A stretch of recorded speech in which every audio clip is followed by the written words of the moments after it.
Alguém tem aflição aí, já passou por esse problema de aflição? O que seria aflição? Hein? Desespero.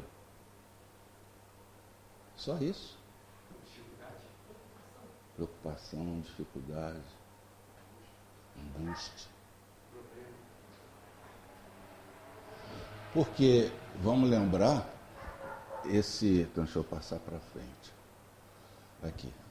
Um sentimento persistente de dor física ou moral. Agonia, angústia. Está lá no Dr. Aurélio. Quando fala persistente, é ali, contínuo. Não é aquela coisa que de vez em quando você está assim, com aflição por uma prova. Você pode até usar essa palavra aflição. Você está com um sentimento de angústia por uma prova que você vai fazer. Mas se aquilo é persistente, qualquer coisa que você tem, você fica aflita, já passa a ser um caso patológico, né? Mas eu me baseei nisso aqui, ó.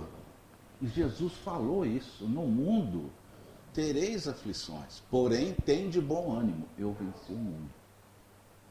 Porque Jesus foi claro, ele não mediu as palavras assim no sentido de não preocupar, ao contrário, ele abriu o jogo e falou: nós vamos ter esse tipo de problema.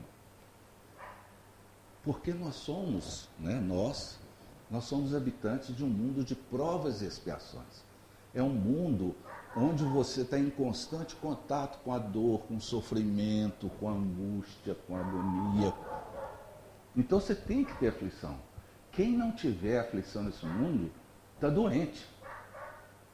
Não tem ninguém no mundo que seja isento. Porque o próprio Jesus falou: tem de bom ânimo, porque ele venceu as aflições. Mas ele é um caso à parte, né?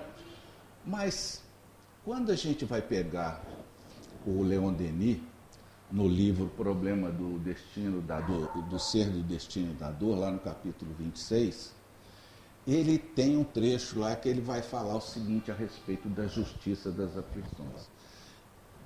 Tudo que vive neste mundo sofre, seja a natureza, o homem, o animal, ele sofre, nós sofremos, o animal sofre.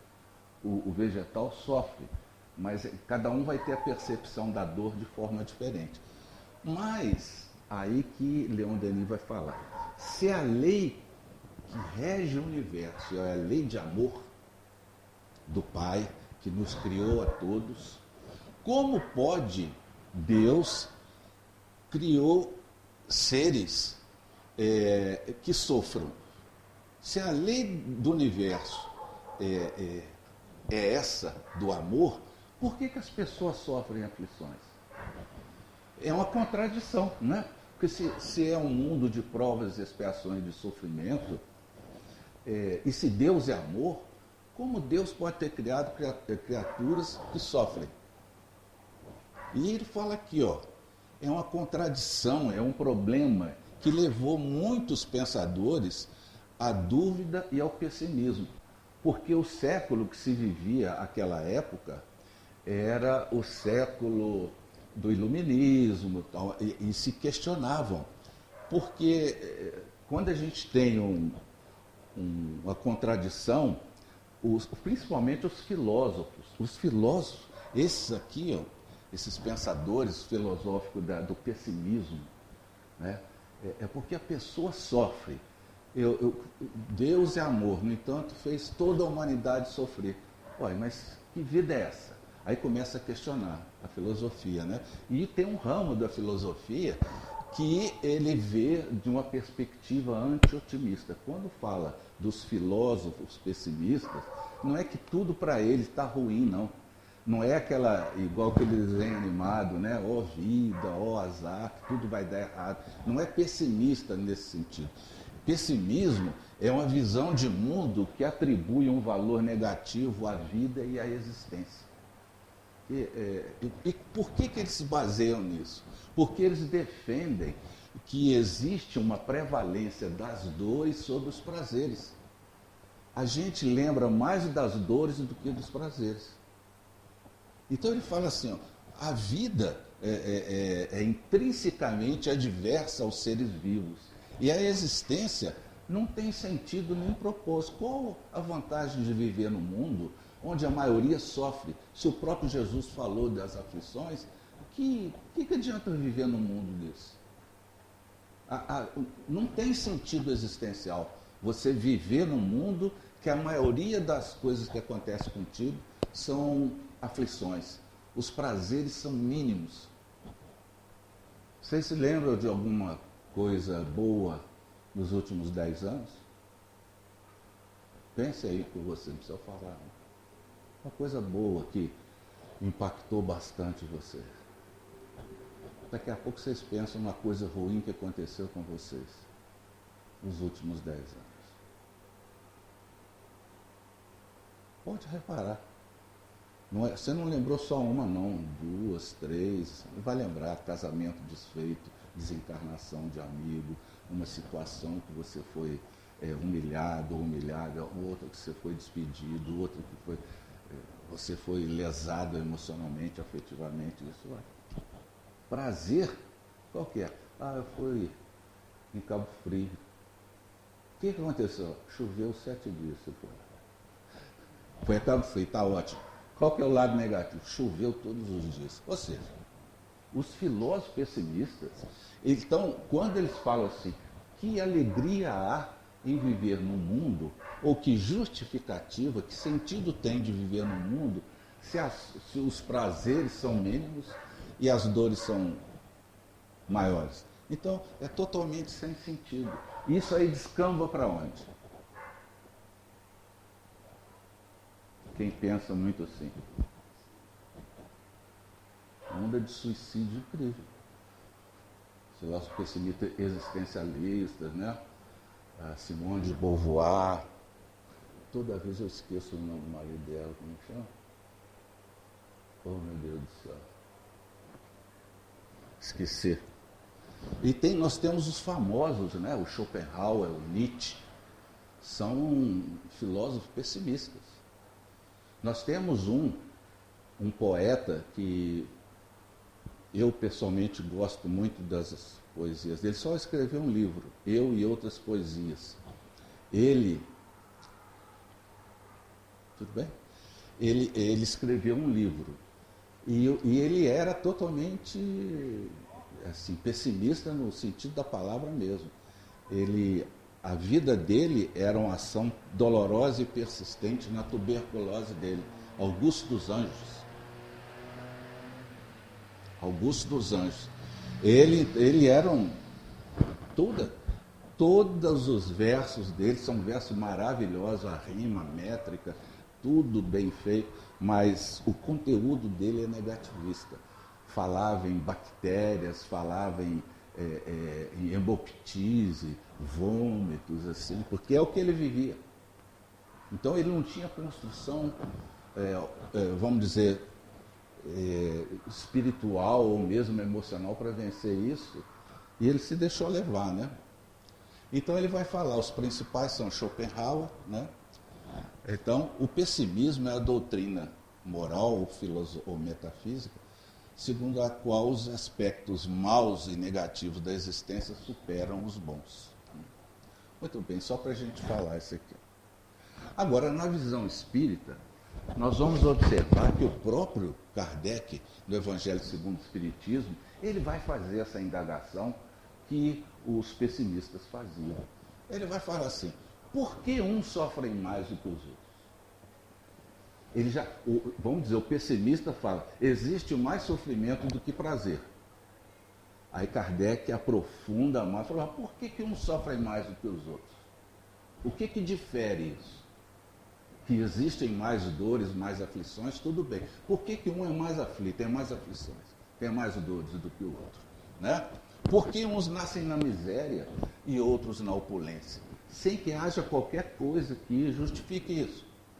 Por que uns nada conseguem, ao passo que outros, tudo vem na mão deles? Quem nunca pensou isso? Né? Ele vai falar que o que não se compreende menos ainda é que os bens e os males sejam tão desigualmente divididos. entre vício e a virtude. Homens virtuosos sofrendo e homens maus tendo tudo de bom. A pessoa, pô, fulano rouba e não dá nada com ele. Às vezes você pega um negócio ali, você vai preso para a cadeia por causa de um bombom. Exagerando, né? Então, por que homens virtuosos sofram ao lado dos maus que prosperam? Então, Kardec vai além daquilo que Leon Denis começava a fazer desse paradoxo. E ele é como se ele estivesse questionando bem, né? Ele fala assim, se você nos criou por amor, Deus, por que uns sofrem mais do que os outros? Será que ele fez assim, bem me quer, mal me quer? Você vai nascer na Islândia, você vai nascer na Inglaterra, agora você vai lá para a Namíbia. Será que ele faz assim? Como é que é essa leitura? Como é que é essa distribuição, né? Então, por isso que ele vai falando. Aí que ele vai dar o conteúdo para a gente pensar. Nós estamos falando das pessoas que admitem a existência de Deus. Se nós admitirmos a existência de Deus, ninguém pode conceber Deus sem a plenitude dos seus atributos. Ele é tudo em grau superlativo que a gente possa conceber. Ele é justo, magnânimo, ele é onisciente, onipotente, é eterno, é único, misericordioso, é bom. Ele é tudo de capacidade superlativa. Ora, se ele tem o infinito das perfeições, ele necessariamente tem todo o poder, toda a justiça e toda a bondade, sem o qual ele não seria Deus, está certo? Então, se ele é soberanamente bom e justo, ele não pode agir caprichosamente, igual Margarida, né? Toma aqui, vai nascer lá. Não é assim, nem com parcialidade. Não pode ser como determinados juízes que são parciais. Logo, as vicissitudes da vida derivam de uma causa. Ou seja, as aflições da vida têm uma causa.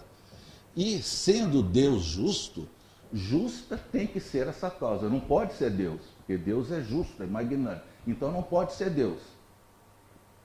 De quem que é a causa? De quem que é a culpa? Onde está a causa dessas dores, dessas aflições? Se não está na divindade. Porque ele não é parcial. Porque ele é justo, ele é bom, misericordioso. Ele não ia criar ninguém para o sofrimento. Onde está essa causa? Hein?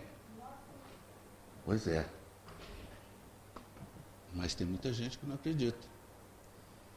Aliás, fala-se até o seguinte: que mal eu fiz a Deus para sofrer tanto assim, não é verdade?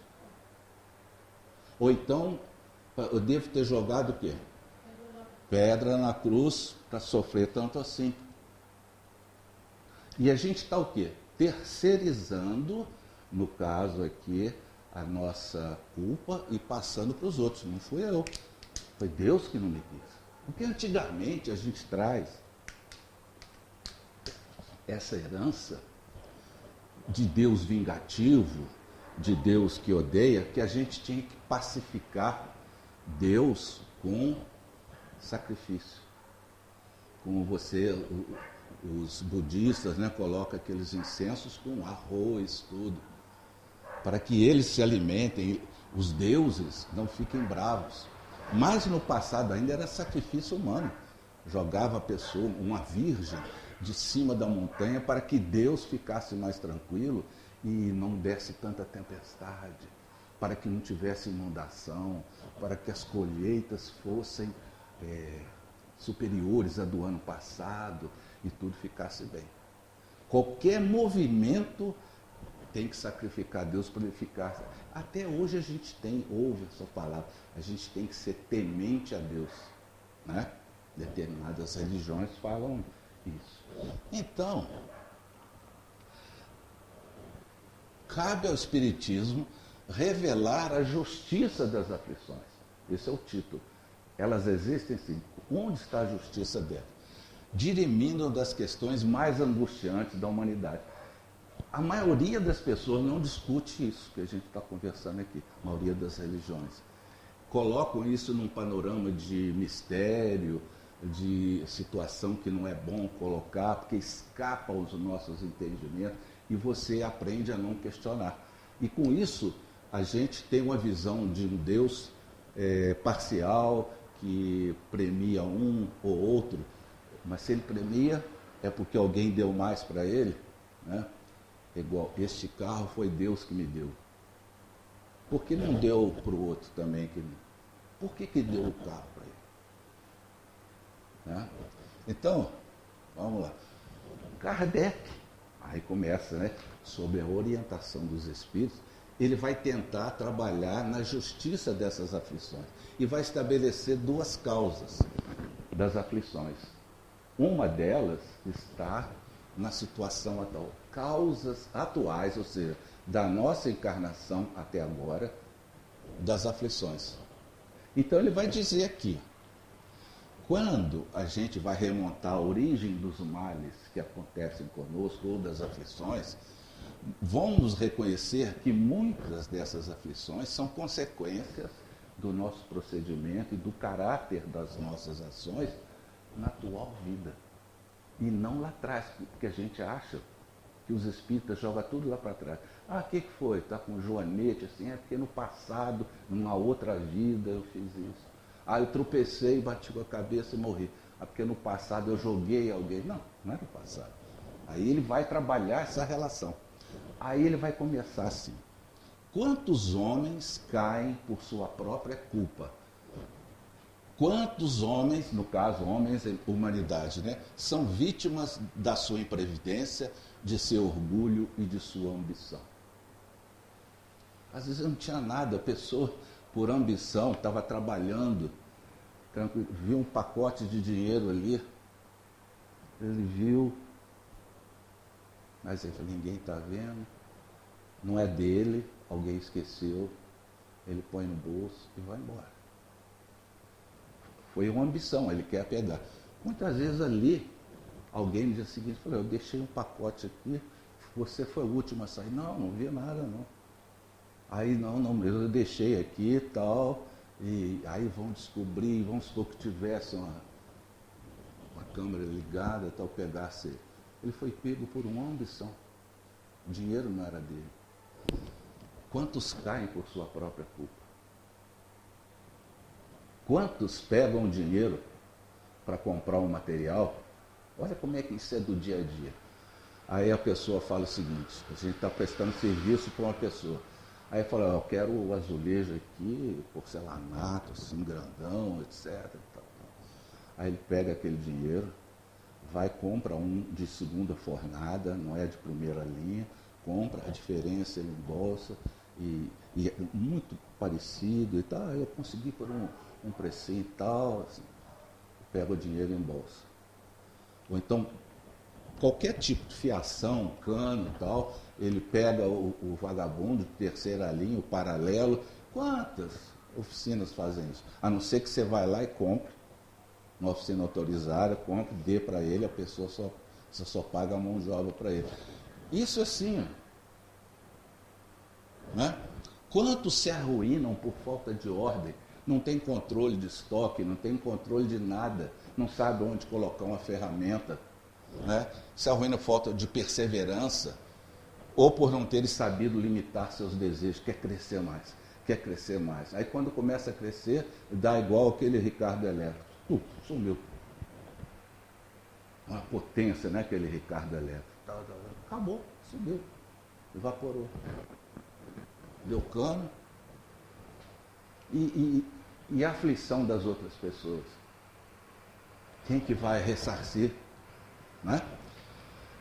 Quantas uniões, quantos casamentos resultaram de um cálculo de interesse ou de vaidade nas quais o coração, ou seja, o sentimento não tomou parte alguma? Isso vamos dizer que no século passado era muito assim. As famílias reuniam os filhos, as filhas, para unir as suas fortunas e tal. Quantas dissensões funestas, né, e disputas teriam sido evitadas com um pouco de moderação e menos susceptibilidade no trânsito. O cara dá uma fechada, você vai lá, dá outra nele, o cara está com um filho no hospital, ele vai lá no porta-luva, pega uma arma, agora todo mundo tem, e dá um tiro no outro. Quantas discussões ou dissensões funestas? Morreu por buzina, discussão de buzina. Quantas doenças e enfermidades devido aos nossos excessos e intemperança?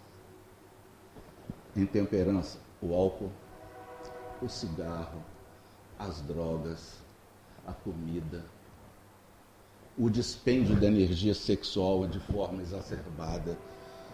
A gente antigamente tinha as doenças, a DST, ainda tem, mas hoje você tem situações de todos os gêneros. De todos, você não pode comer feijoada. Vai lá e come porque seus triglicéridos estão lá no alto. Aí você come, não aguenta, é intemperança. Não era para você desencarnar com o estômago todo, você desencarnou na vida atual. Não foi porque você comeu pouco no passado, torresmo, esse negócio. Foi agora. Então a gente tem que prestar atenção para a gente não ficar jogando coisa lá para trás. É no aqui e no agora. Por isso que ele vai falar assim, ó, quantos pais são infelizes com seus filhos porque não lhes combateram, quando eles eram crianças, as suas más tendências. E agora, o que eles vão? Eu só pensei mais no trabalho, eu não queria que eles... Aí começa a desculpa. Que eles passassem o que eu já passei. Então, por isso que eu trabalhei muito para dar para eles tênis, isso tudo. E agora eu não consigo ter voz amiga com eles, eles não conversam, saem. Quantas pais são infelizes com seus filhos, né? E vai falar assim, Kardec, interroguem friamente as suas consciências, todos os que são feridos pelas vicissitudes e decepções da vida, e verifiquem se as mais das vezes não poderão dizer, se eu houvesse feito ou deixado de fazer tal coisa, não estaria em semelhante condição. Né? Por exemplo, se eu não tivesse discutido com a minha mãe, uma filha dizendo, eu não estaria com esse remorso doloroso. Agora que ela desencarnou, como é que vai ser? Onde você vai reconciliar com a sua mãe se ela já partiu? E você, durante esse tempo todo, não moveu um dedo. E vice-versa. Onde fica isso? Não? Se eu não tivesse agredido a minha mãe verbalmente, se eu não tivesse respondido, ou a própria mãe, se eu não tivesse discutido com a minha filha, ela bateu a porta de casa, saiu, foi atropelada e desencarnou. Se eu tivesse olhado para trás quando estava dando ré, eu não ia atropelar meu próprio filho que estava perto da piscina. E são coisas que a gente tem que prestar atenção, né? Que muitas vezes a gente vai ter esse tipo de... eu não devia ter viajado. Agora, como que a mamãe doente, eu viajando para a praia com as minhas amigas, agora que ela foi, eu me sinto a culpa. São essas aflições. É um sentimento crescente de agonia, né? Então, a quem o homem há então de responsabilizar por todas essas aflições, se não a si mesmo? Então, nada dizer que foi o vereador, a prefeita, foi o presidente, foi isso, foi aquilo. A gente. Isso não tem. Isso causas atuais. E segundo os benfeitores, 80% das nossas aflições é daqui, é dessa encarnação. Agora, tem aquelas que escapam, por exemplo, a gente está falando de prudência ali atrás, né? Você está viajando, vai viajar, aí você não faz uma revisão, você vê que o pneu está careca, não compra um pneu, não troca um freio, vai levar a família para viajar, chove na Serra de Petrópolis, você dá uma rodada, vai todo mundo, ou fica um, quebra a perna de outro e tal. Como é que faz? Estava no destino chover, rodar e cair no espinhadeiro? Não, às vezes não. Agora vamos ver, né? assim, os males dessa natureza, que a gente acabou de comentar, formam um notável contingente ao cômputo das vicissitudes da vida. O homem só vai evitar ou evitá-las quando trabalhar por se melhorar moralmente, tanto quanto intelectualmente. As causas anteriores das aflições. Aí tem aqui, ó, exemplos. Perda de entes queridos, que são amparo da família. Os acidentes que nenhuma previsão poderia justificar.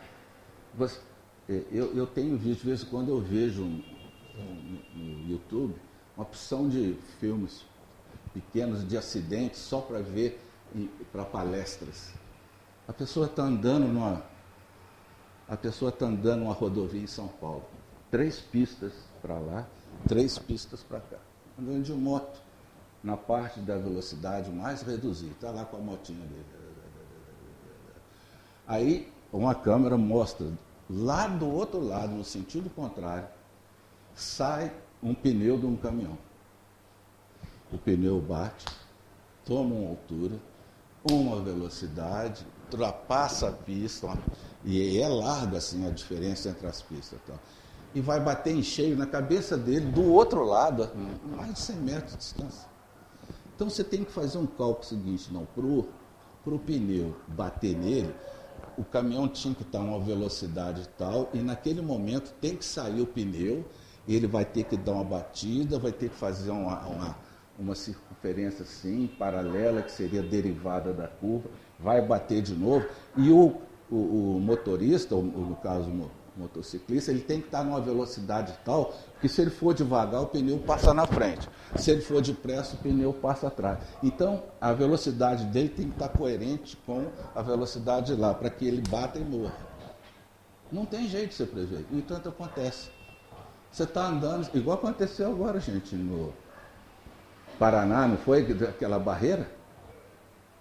Está andando. O cara que estava atrás, o cara que estava na frente conseguiu passar, mas o primeiro caminhão ficou lá, tombado. E o último, quando ele falou que só viu um negócio assim, ele freou lá de trás. O que estava no meio é aquela turma que tinha que ir. E daquela turma, não sei se salvou alguém. Foi tudo embora. Aí não tem jeito de você prever. A não ser que você falasse, não, eu não ando, eu não dirijo à noite. Aí essa pessoa... Tem gente que não gosta de dirigir à noite chovendo, é o caso que estava acontecendo lá, né? Então, outra coisa, os reveses da fortuna.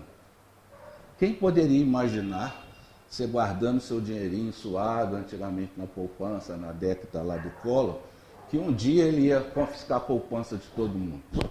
Sumiu. Você só tinha R$50 atualmente.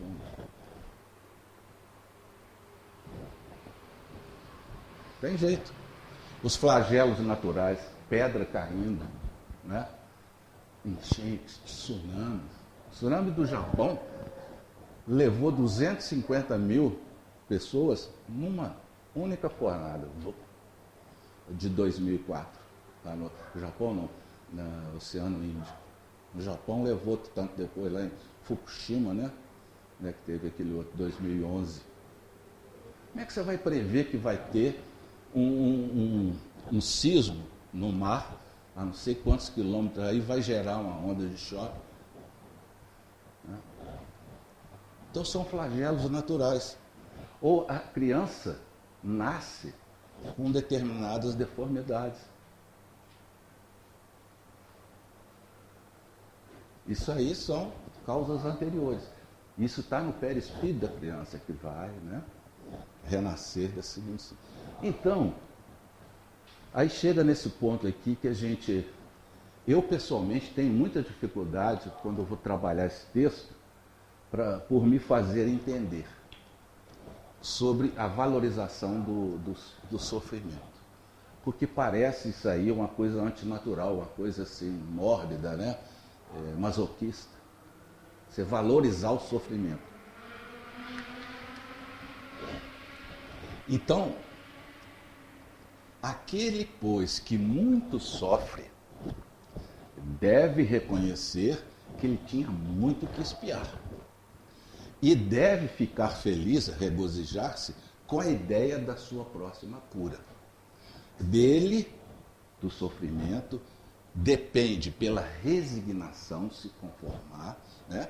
Tornar proveitoso o seu sofrimento e não estragar o fruto do sofrimento com as suas impaciências, pois que do contrário vai ter que recomeçar. Você lê uma página dessa, vontade de se levantar da cama, não? Pensa bem. Como é que a gente vai querer valorizar algo que nos machuca? O sofrimento ainda fala, eu reconheço que eu estou sofrendo muito, que eu tenho muito. Então, com esse reconhecimento, eu estou feliz pelo fato da minha cura estar próxima. Mas não é a cura do corpo que ele está falando. É a cura da alma. O corpo é o dreno através do qual vão limpar o espírito, o perispírito. Né? Então, quando a gente está sofrendo e pede para curar, pede para dar paz, não é para curar o corpo. É para dar força, coragem, resignação, né? Em função do sofrimento. Aí sim vem aquelas consequências lá de trás. Né? Então, valorizar o sofrimento é uma atitude que poucas pessoas têm, que a maioria de nós a gente prefere, vamos dizer, uma situação confortável, pede para não ter mais dores. E tem muita gente que não aguenta a dor e se mata, com medo de sofrer. Então, no livro Nosso Lar, o André Luiz, o Clarencio e o Lísias, Lísias ou Silas? Lísias, né? O colega do André Luiz. Eles foram visitar o André Luiz no hospital, ele recém saído do umbral. Aí o Clarencio, que era o ministro de Nosso Lar, pergunta assim, e aí, está melhorzinho? Aí o André Luiz entrou numa de... É igual quando o pai da gente está trabalhando, e a gente está com dor de garganta, aí ele chega em casa de noite e fala, e aí, você melhorou? A gente faz assim, e finge que tá para ganhar alguma coisa. Igual, aí o André Luiz começou a reclamava, que sentia dor aqui e tal. Depois de uma hora, ele falou, você tem mais alguma coisa para falar? Ele falou, não. Então o instrutor falou assim, aprenda a não falar excessivamente de si mesmo, nem comente a sua própria dor. Lamentação denota enfermidade mental e enfermidade de curso laborioso e tratamento difícil. É indispensável criar pensamentos novos e disciplinar os lábios. Por isso que tem muita gente que não fica em hospital, tem enfermeiro que não gosta de atender aquela pessoa. Ela aperta o botão, está faltando isso, estou com muita dor, me dá um comprimido aqui. A pessoa fica reclamando, chuta alguma coisa, pede, como é que chama aquele negócio? Eu estou esquecendo tudo. Como é que chama aquele negócio? Comadre não, que as mulheres usam. O homem é o periquito, como é que chama aquele negócio? Hein? Comadre mesmo? Então estou sabendo. Põe a comadre daqui, tira a comadre dali, chama o compadre daqui, vai. O que acontece? Ninguém gosta de atender aquela pessoa. Por quê? Porque ela é violenta, ela é agressiva com a própria dor.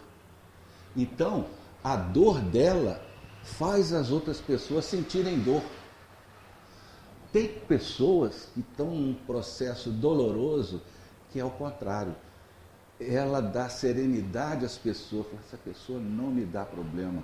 Ela tem uma aura assim tão agradável de resignação, de tranquilidade. Ela, ao invés de ser animada, ela que anima as pessoas que vão lá. A pessoa sai fortalecida. É nesse ponto que ele está falando o que é disciplinar os lábios e o sofrimento, valorizar o sofrimento, né? Então, aí ele continua, somente conseguiremos equilíbrio abrindo o coração ao sol da divindade. Classificar o esforço necessário de imposição, enxergar padecimentos onde a luta é edificante, só identificar a indesejável cegueira da alma. E aqui Jesus falava, né? Bem-aventurados os aflitos. Olha a aflição de novo aí. Porque o reino dos céus lhe pertence. Quando Jesus falou que o reino do céu pertence aos aflitos, ele não estava querendo dizer que só vai para o reino do céu os aflitos. Entenda? Né? Não se referia aos que sofrem. Porque sofrem, ou sofrem todos, ou sofremos todos, que nos encontramos na terra. Quer na rainha da Inglaterra, que já desencarnou, ou aqueles que estão nas favelas, no interior dos cortiços. Né? Aí continua. Mas poucos sofrem bem. Olha só. Poucos compreendem que somente as provas bem suportadas podem conduzi-los ao reino de Deus. Porque senão, meu amigo, você passou, igual a mulher que estava conversando com o Chico Xavier. Ô Chico, eu não aguento mais meu marido, já tem uns 50 anos que eu convivo com ele, estou assim, eu suporto, tenho paciência, tenho tolerância, mas tem hora que não dá, eu estou aqui esperando só desencarnar para não ter que voltar com ele de novo.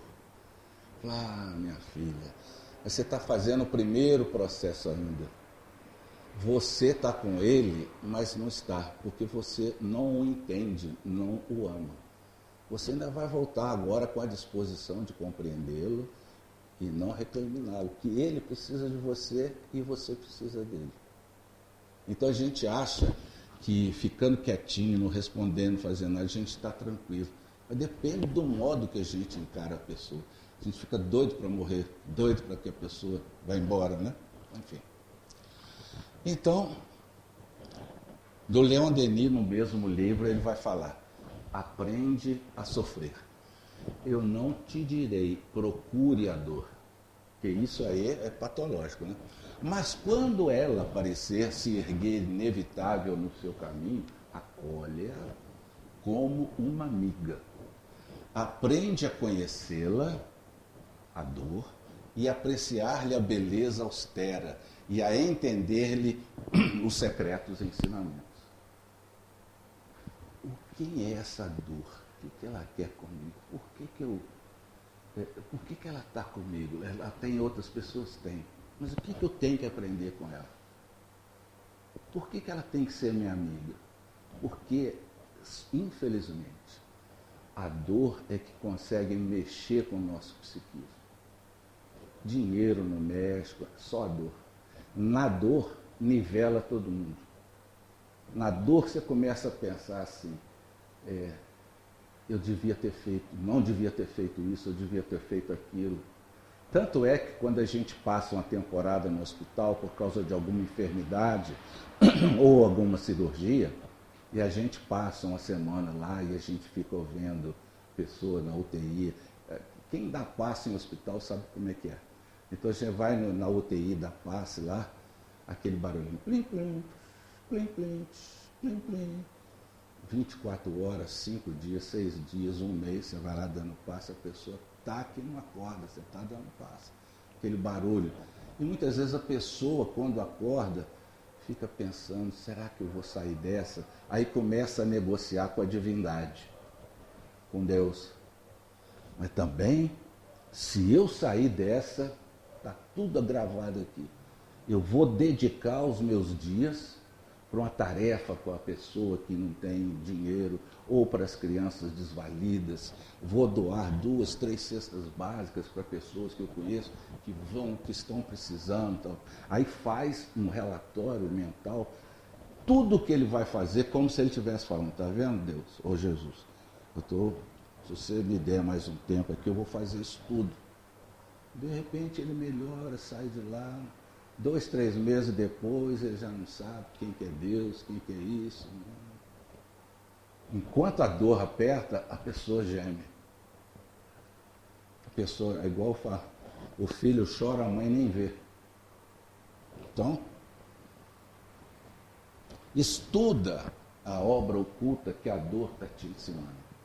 Em vez de você se revoltar contra ela, ou de ficar acabrunhado, né, fraco debaixo dela, associa a tua vontade, o teu pensamento ao alvo que a dor visa. Qual que é o alvo que a dor, qual o objetivo da dor na nossa vida? Qual que é? Por que existe a dor? Como que a gente vai falar que a dor tem um objetivo? A morte tem um objetivo?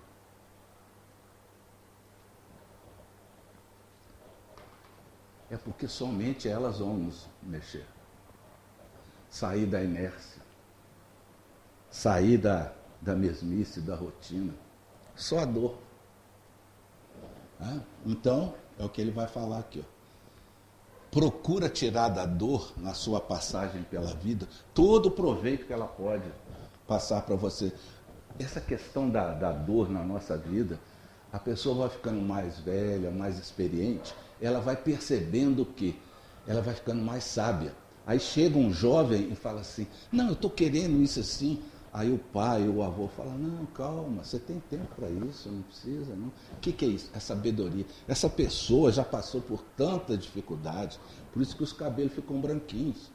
Às vezes, a criança não sabe, mas enquanto a mãe estava no hospital, estava ali o marido e ela tal, e a criança, neném, ali se vai vingar ou não.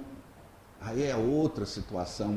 E o conjunto dessas aflições vão tornando a gente assim mais, sabe, não é sábio não, mais experiente. A gente não entra em qualquer assim. A dor ensina pra gente, não é? Muitas vezes você está com o coração ralado, doido para falar com o teu chefe alguma coisa, mas você pensa, mas eu preciso desse salário. Então você trava, fica quieto e tal, porque a dor de deixá-los impede de você falar algumas verdades para o seu chefe e ele falar outras verdades para você. Então você vai ficando mais experiente, não dá murro em ponta de faca. E tem gente que fala assim, não, eu quando era jovem, eu era, nossa, da pá virada, não aceitava desaforo com a casa, brigava com todo mundo. E agora? Não, agora eu mudei um pouco. É a vida ensinando. São as aflições, né, da vida. Então, quantas instituições que não nasceram do sofrimento dos familiares? Há um exemplo aqui. Fundação Ricardo Moisés, né? A mãe desse rapaz que desencarnou de câncer, durante um tempo, ela levava para o filho ser tratado, fazer quimioterapia, e ela foi conhecendo outras mães que tinham filhos também. Quando o filho dela, o Ricardo, desencarna, ela não ficou chorando nos cantos, não. Fez da dor dela um motivo de compreensão. Ela entendeu o recado da dor, né? Que ela estava ali repondo dificuldades e tal, mas ela fez da dor dela um motivo de continuidade com as outras mães de inaugurarem o hospital, porque outras pessoas precisam. Começou assim o Ricardo Moisés. Ele não ficou guardando a roupa do menino, guardando as fotografias, não. Abriu um hospital, um colosso, todo mundo enganjou na ideia, e em nome dele, ele te garante que espiritualmente foi beneficiado com isso, e o hospital está servindo aí de referência. Né? Então, a resignação dinâmica. Ser resignado perante a dor, perante a vida, não é aquela situação de você ficar assim triste, cabeça baixa, sem ação, falar assim, eu tô com dor de dente. Aí eu falo, não, eu tenho que entender essa dor de dente. Essa dor de dente está me falando alguma coisa. Não. Vai no dentista, trata, tira essa dor. O benefício das anestesias, dos fármacos, que na realidade são embaixadores de Jesus aliviando as nossas dores, a gente tem que correr atrás. Resignação dinâmica é você se conformar com a situação que você está vivenciando, mas fazendo de tudo para sair dela, através de remédio, indo no médico, fazendo quimioterapia, tal, e não achar que a tua vida acabou. Nós temos um amigo na doutrina espírita que ele teve um diagnóstico de câncer de pâncreas. E só dava 2 meses para ele. Com meu pai foi 2 meses certinho. 2 meses ele desencarnou de câncer de pâncreas. E essa pessoa entrou, aí ela vai escrever um livro, está escrevendo um livro, e vai relatar os períodos que ela passou, da revolta, da raiva, da negação, da violência, da negociação com Deus, até chegar na hora da aceitação, se aceitar. E o que deram para ele de 6 meses, já vai para 1 ano e pouco aí, que ele está tranquilo até agora, seguiu o tratamento, a vida dele mudou, os valores dele mudaram, ele tem outra visão de mundo. A dor fez isso para ele. Ele sabe que é inevitável uma hora. Ele vai mas ele está ciente disso. Mas mudou. Você conversa com ele, não é mais a mesma pessoa. Né? Então ele vai falar. É a aceitação do problema com uma atitude corajosa de enfrentá-lo e remover-lhe a causa no passo da sua solução. E a gente tem que entender que, antes de tudo, qualquer dia menos dia a gente vai desencarnar. Então, sabendo-se como espírito imortal, que a gente está no caminho evolutivo, isso vai representar para o homem, para aquele que sofre, né, altas aquisições de valores para compreender, considerar e vencer o sofrimento, que faz parte do modus operandi de todos os seres que passam por isso.